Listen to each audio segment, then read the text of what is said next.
شروع اللہ کا نام لے کر جو بڑا مہربان نہایت رحم والا ہے۔ آسمان کی قسم جس میں برج ہیں، اور اس دن کی جس کا وعدہ ہے، اور حاضر ہونے والے کی اور اس کی جس کے پاس حاضر ہوتے ہیں، کہ خندقوں والے ہلاک کر دیے گئے، یعنی آگ کی خندقیں جس میں ایندھن جھونک رکھا تھا،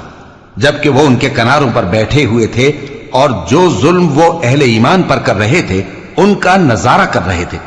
اور ان کو مومنوں کی یہی بات بری لگتی تھی کہ وہ اللہ پر ایمان لائے تھے جو غالب ہے، سب خوبیوں والا ہے، جس کی آسمانوں اور زمین میں بادشاہی ہے،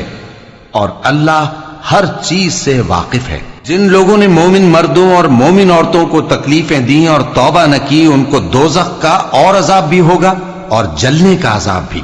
اور جو لوگ ایمان لائے اور نیک کام کرتے رہے ان کے لیے باغات ہیں جن کے نیچے نہریں بہ رہی ہیں، یہی بڑی کامیابی ہے۔ بے شک تمہارے پروردگار کی پکڑ بہت سخت ہے، وہی پہلی دفعہ پیدا کرتا ہے اور وہی دوبارہ زندہ کرے گا، اور وہ بخشنے والا ہے، بہت محبت کرنے والا ہے، عرش کا مالک، بڑی شان والا،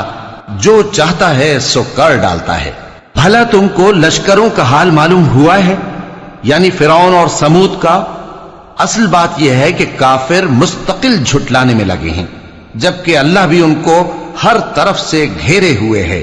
یہ کوئی معمولی کلام نہیں، بلکہ یہ قرآن عظیم الشان ہے،